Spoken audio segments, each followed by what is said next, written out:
Então a expectativa é grande, a gente estava aqui em Lucre, perto da Assunção, e agora a gente está indo, creio que estamos voltando à Estrela do Norte, e de lá depois é que eu acho que vamos para essa direção aí, tá bom?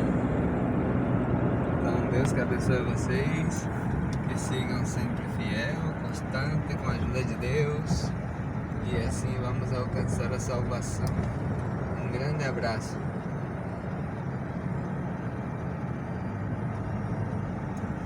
Jesus é a luz.